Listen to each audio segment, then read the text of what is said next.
Hello student, welcome to PhD class. I am your science teacher Sushmita Vajpayee.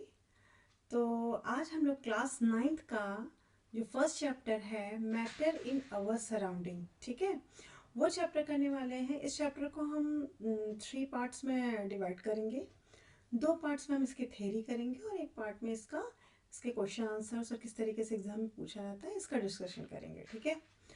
तो चलिए start करते हैं केमिस्ट्री का ये वाला चैप्टर, ठीक है। तो सबसे पहले मैटर क्या है। मैटर जिसको हिंदी में क्या बोलते हैं, पदार्थ। What is matter. तो मैटर क्या होता है। मैटर जो है, जितना भी आप अपने आसपास जितनी भी चीज़ें देखते हो जिसमें मास है, जो एरिया ऑक्यूपाई करती हैं, ठीक है, स्पेस ऑक्यूपाई करेंगी, उनको क्या बोलेंगे हम, मैटर बोलेंगे, ठीक है। जैसे for the instance air, water, stones, cloud, pencil, books, ये दिया हुआ है ना, everything is made up of matter, ठीक है।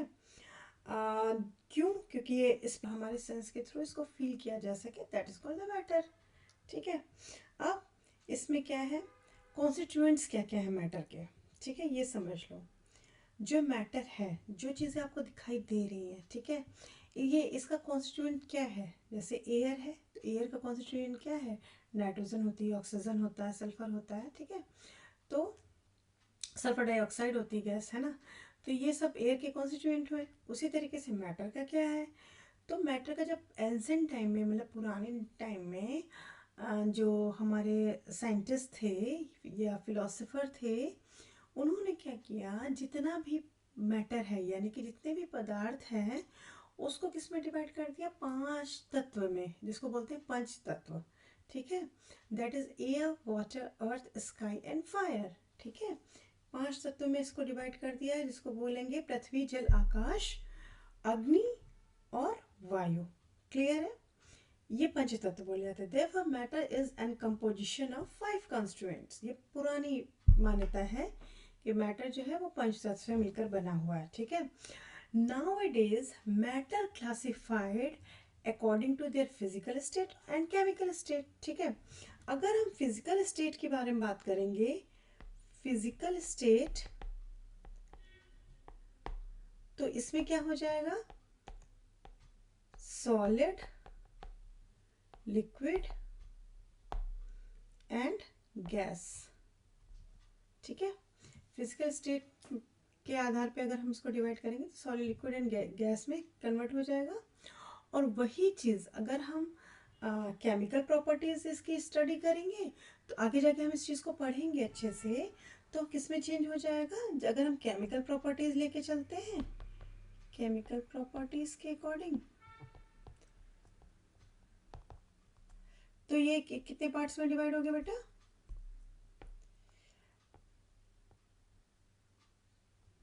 इसको भी 3 पार्ट्स में लेके चलते हैं। क्या क्या हो जाएगा बेटा, एलिमेंट, कंपाउंड, मिक्सचर, इस तरीके से डिवीजन इसका हो जाएगा। क्लियर है, चलिए अब हम पढ़ते हैं, यहाँ तक समझ में आ गया। अब हम पढ़ेंगे फिजिकल नेचर ऑफ मैटर, ठीक है। फिजिकल नेचर ऑफ मैटर यानी कि हम now we are talking about the solid, liquid and gas, right. तो यहाँ पर हम सबसे पहले इसकी स्टडी देखेंगे कि हम जो ये इसका मेन कॉन्स्टिट्यूएंट है वो है क्या, मतलब हम इसकी केमिकल प्रॉपर्टीज तक कैसे पहुँचेंगे, ठीक है। तो सबसे पहले अगर सपोज ये एक क्यूब है, ठीक है, इसका हम एक स्मॉल पार्ट ले करके और जब हम स्टडी करेंगे तो इस तरीके से हमें पार्टिकल्स दिखेंगे। अभी हमें ये पार्टिकल्स का नाम नहीं पता, बस हमने सिर्फ कह दिया पार्टिकल्स, ठीक है। क्लियर है इतना। Matter is particulate in nature, ठीक है। पर्टिकुलेट नेचर मतलब नेचर में प्रेजेंट होता है matter. This means that matters consist of particle as you can see microscopic image in as above, जैसा कि आपको दिख रहा है, ठीक है। For instance, if we put a drop of red color in the water, the color of the water turns red. Suppose diagram देखो आपके एनसीईआरटी में एक एग्जाम्पल दिया गया है कि यहाँ पर हम क्या यूज़ कर रहे हैं, हमने KMnO4 यानी कि पोटेशियम परमैंगनेट यूज़ किया है। ठीक है, क्या यूज़ किया है? पोटेशियम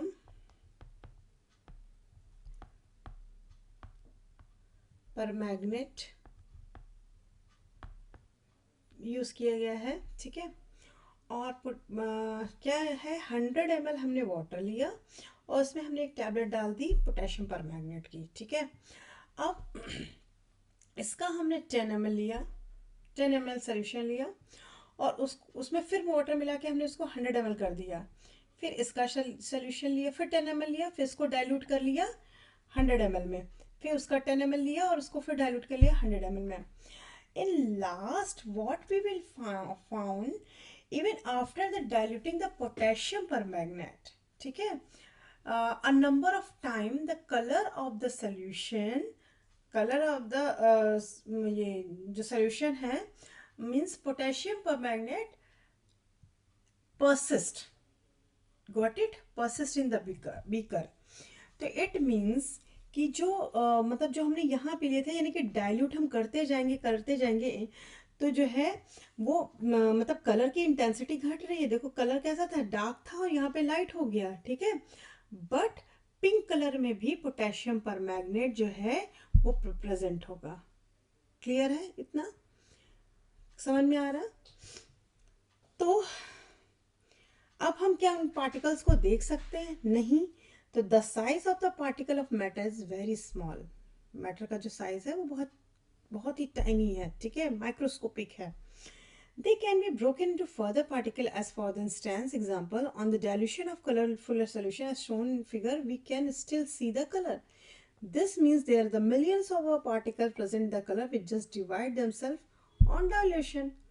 बट डाइल्यूशन में डिवाइड होते रहे, बस खाली कलर का चेंज आया, बाकी पोटेशियम परमैंगनेट यहाँ तक प्रेजेंट था। क्लियर है? इतना समझ में आया बच्चा? आगे चले। फिर एक चीज़, हाँ एक चीज़ और भी दी है कि happiness, air, sandwich, thought, juice and eraser, इनमें क्या चीज़ जो है वो मैटर हो सकती है। तो जो चीज़ें इसमें यहाँ पे जो मेंशन है वो अगर स्पेस ऑक्यूपाई करती हैं, ठीक है, तो वो सारी की सारी क्या है, मैटर में कंसीडर की जाएंगी। बट हैप्पीनेस कहीं स्पेस ऑक्यूपाई करता है? ठीक है, जैसे एयर करती, सैंडविच करते, थॉट्स नहीं करते। ठीक है, जूस करता है, इरेजर ऑब्वियस सी बातें करती है।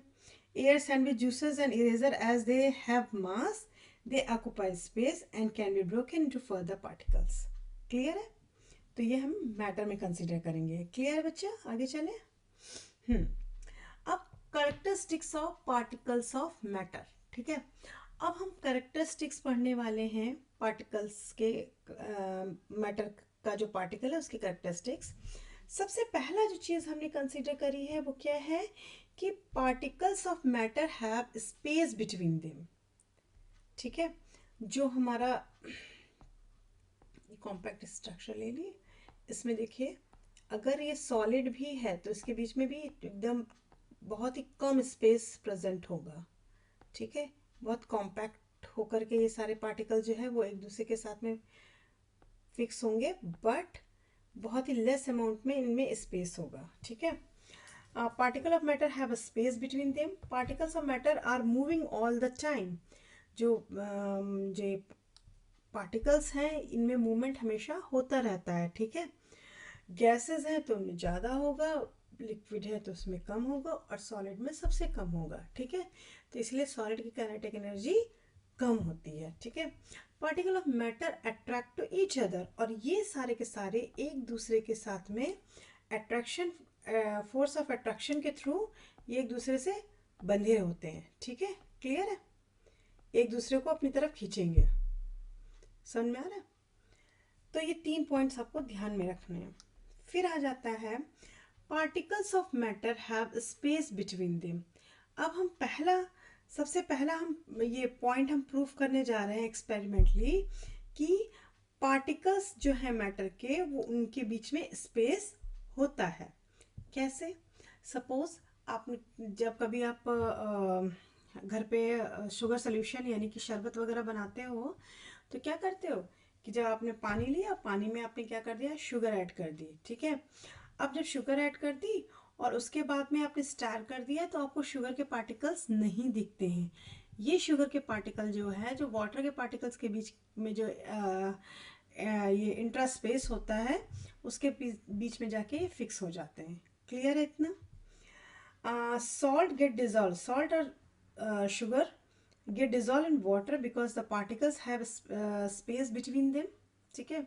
The particle of the salt get in between the space between the particles of water and mixture is formed. ठीक है? ये मिक्सचर जो है वो बन जाएगा, सोल्यूशन का फॉर्मेशन हो जाएगा। ठीक है? Particles of water magnified millions of times. इसमें हमने शुगर ऐड करी, उसको स्टर किया, तो ये सोल्यूशन का फॉर्मेशन हो जाता है, जो कि हमें दिखाई नहीं देगा, बट उनके बीच में फिक्स हो जाएगा। ठीक है? We can not see these particles through the naked eyes, हम इनको नेक डाइज के थ्रू नहीं देख पाएंगे। ठीक है? अब सेकेंड पॉइंट क्या है, particles of matter are continuously moving, ये मूव करते रहते हैं ऑल डायरेक्शन में। Particles of matter are in motion in all time, hence they possesses kinetic energy, इसलिए इसमें अपनी खुद की काइनेटिक एनर्जी होती है। Kinetic energy due to motion, क्यों होती है? ये जो मूवमेंट होता है, इसी के जो मोशन होता है, इसी मोशन के मूवमेंट के चलते ही काइनेटिक एनर्जी होती है। ठीक है? The particle of the matter intermix their own and other particles of matter. For instance, salt in water, various gases in the air, ink in the water. ठीक है? जैसे सोल्यूशन था ना, वाटर लिया था, उसमें पोटेशियम परमैंगनेट डाला, तो जो पोटेशियम परमैंगनेट के जो पार्टिकल्स थे वो वाटर मॉलिक्यूल्स में के बीच का जो स्पेस था उसमें फिक्स हो गए। ठीक है? क्लियर हुआ इतना? फिर आ जाता है डिफ्यूज़न। बच्चा डिफ्यूज़न आपने जो सेल चैप्टर मैंने पढ़ाया था उसमें भी डिफ्यूज़न आपने पढ़ा था ना? तो डिफ्यूजन क्या होता है? The process of intermixing of two different types of particles. ये सॉलिड टू सॉलिड भी हो सकता है, सॉलिड टू गैस भी हो सकता है, सॉलिड टू वाटर भी हो सकता है। ठीक है? On their own together is called the diffusion. Diffusion become faster on heating, heat कर देंगे तो डिफ्यूजन फास्ट हो जाएगा। और ये हमेशा कैसे होता है? Higher concentration. सपोज हमने जो पोटेशियम परमैंगनेट टैबलेट ली थी उसमें हायर कंसंट्रेशन था। हायर कंसंट्रेशन मतलब मॉलिक्यूल्स के कॉम्पैक्ट थे। ठीक है? जो पार्टिकल्स थे वो कॉम्पैक्ट थे। ठीक है? जब हमने वाटर में रखा तो वाटर का क्या होगा? कंसंट्रेशन लेस है, तो हायर कंसंट्रेशन से लोअर कंसंट्रेशन में ये मॉलिक्यूल्स का मूवमेंट होना स्टार्ट हो जाएगा। क्लियर है? अगर हम गर्म कर देंगे तो बहुत जल्दी डिफ्यूज हो जाएगा। Got it? अब जैसे ये लिखा, ये सपोज ये वाटर मॉलिक्यूल्स हैं और ये क्या है? पोटेशियम परमैंगनेट के। इस तरीके से ये फिक्स हो जाएंगे after diffusion. Got it? The kinetic energy of particle also increase on heating. आप गर्म कर देते हैं, जैसे सपोज अगर चीनी को वाटर में अगर डिज़ोल्व कर रहे हो, अगर वाटर बहुत ठंडा है तो जो है चीनी डिज़ोल्व नहीं होगी। वही आप रूम टेम्परेचर पे या थोड़ा सा हीट प्रोवाइड करेंगे पैन में डाल करके, तो शुगर बहुत जल्दी डिज़ोल्व होती है। इसका मतलब क्या हुआ कि kinetic energy of particle also increase on heating. ठीक है? पार्टिकल की काइनेटिक एनर्जी जो है वो इंक्रीज कर जाएगी ऑन हीटिंग। Got it? चले आगे? कोई डाउट तो नहीं बच्चा? अगर डाउट होगा तो कमेंट सेक्शन में पूछ लीजिएगा, है ना? चलिए, फिर इसके बाद में आ जाता है particles of matter attract to each other. ठीक, किस तरीके से एक दूसरे को अट्रैक्ट करते हैं? तो the particle of matter are always held together because of the force of attraction on them. मतलब जो मैंने बताया ना कि यहाँ इसमें जो है, मान लिया ये मॉलिक्यूल है, तो ये इसको अट्रैक्ट करेगा, ये इसको अट्रैक्ट करेगा। ठीक है? तो दोनों में अट्रैक्शन, फोर्स ऑफ अट्रैक्शन होगा। The amount of this force between the particle varies in different form of matter as shown in figure below. अभी बता रहे गैस, लिक्विड और सॉलिड में किस तरीके से फोर्स ऑफ अट्रैक्शन इंक्रीज करेगा या डिक्रीज करेगा। ठीक है? Solid have highest force of attraction, तभी तो आप कोई ऑब्जेक्ट आप रख देते हो तो वैसे के वैसे रखा रहता है। क्यों? क्योंकि उसका फोर्स ऑफ अट्रैक्शन सबसे हाई है। That's why we can move our hands through the solid object, the particle are so tightly bound. ठीक है? पार्टिकल जो है जैसे पूरी तरीके से एकदम टाइटली बाउंड होते हैं। जैसे कि दिमाग में आप रखो, सॉलिड का अगर एग्जाम्पल दे रही हूँ तो आइस। ठीक है? Now water, similarly particle of guys have least अब हम ये बात कर रहे हैं वाटर वेपर की, ठीक है। Least force of attraction in them, we can move our hand easily in the air, ठीक है, like this. And this is because the particle of air are loosely bound, loosely packed होते हैं, इसलिए जो है इस तरीके से इनके पार्टिकल जो है मतलब हम आराम से हाथ घुमा सकते हैं, बट हम सॉलिड ऑब्जेक्ट के अंदर हाथ नहीं फिरा सकते हैं। We can arrange the force of attraction between different type of matter, solid, liquid and gas in increasing order, ठीक है। सबसे ज़्यादा हायर सॉलिड का होगा, फिर लिक्विड का होगा, फिर सबसे कम गैस का होगा, ठीक है। We can also move our hand through the water और liquid but not freely as we can air, ठीक है। हम एयर में तो मूव करा सकते हैं इजिली हैंड को, बट वाटर में नहीं। क्यों? जैसे आप स्विमिंग करते हो तो थक जाते हैं ना, क्योंकि क्या है, मॉलिक्यूल्स तो है ना, बस खाली लूजली, थोड़ा सा लूजली पैक्ड है, जिससे आप स्विमिंग आराम से कर पा रहे हो। क्लियर है? As they are also loosely bound in some extent. यहाँ तक समझ में आ गया बेटा? आगे चले। ये हो गया particle of matter attract to each other, है ना।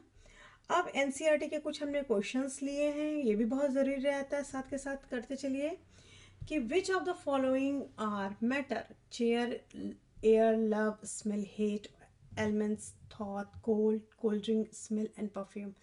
तो जो जो चीज़ें स्पेस ऑक्यूपाई करेंगी, like chair, air, elements, cold drink, smell of perfume, ठीक है। तो ये सारी की सारी चीज़ें मैटर में कंसिडर किए जाएंगे, ठीक है।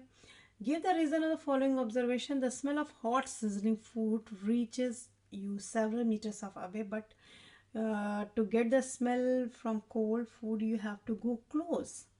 आइसक्रीम की स्मेल लेने के लिए आपको बहुत जो है क्लोज जाना पड़ेगा, और वो उसी जगह पे जब आपके घर में कुछ अच्छा सा कुक हो रहा होता है, तड़का दिया जाता है किचन में, तो वो आपके घर में स्मेल दूर तक फैलती है। द रीज़न बिहाइंड इट, कि अभी आपको बताया था ना, गर्म करने पे काइनेटिक एनर्जी हाई होती है। तो the smell of hot sizzling food reaches some meters away, as a particle of hot food have more kinetic energy and hence the rate of diffusion of more than particles of the cold food, ठीक है। इसलिए cold food की smell आपकी नाक तक नहीं पहुंचेगी, smell आप नहीं ले पाओगे दूर से, जितना कि आप किसकी, हॉट थिंग्स की ले सकते हो, ठीक है। A diver is able to cut through the water in swimming pool. Which property of matter does the observation shown? तो कौन सी थी कि जो पार्टिकल जो है वो लूजली पैक्ड है ना। तो the diver is able to cut through the water in swimming pool, this shows the particles, ठीक है। Particles of water have intermolecular space and has less force of attraction, ठीक है। इंटरमॉलिक्यूलर स्पेसेस इनके बीच में ज़्यादा है, और प्लस जो है क्या है, अगर स्पेसेस ज़्यादा, अगर आप पास में खड़े हो तो मैं आपको क्लोजली पकड़ सकती हूँ, अच्छे से पकड़ सकती हूँ। अगर आप दूर खड़े हो गए तो मैं कैसे पकड़ सकती हूँ आपको, ठीक है। तो फोर्स ऑफ अट्रैक्शन भी कम हो जाएगा, ठीक है। जितना आप घर के अंदर रहोगे तो ऑब्वियस सी बात है कि आप पकड़ में आ जाओगे। अगर आप घर के बाहर हो, गेट के बाहर हो, तो आपको थोड़ी पकड़ सकते हैं। तो वही रीज़न है कि जो है ये इंटरमॉलिक्यूलर स्पेसेस जो है and has less force of attraction भी कम हो जाएगा, ठीक है। What are the characteristics of the particle of matter, हम लोग डिस्कस कर चुके हैं ऑलरेडी।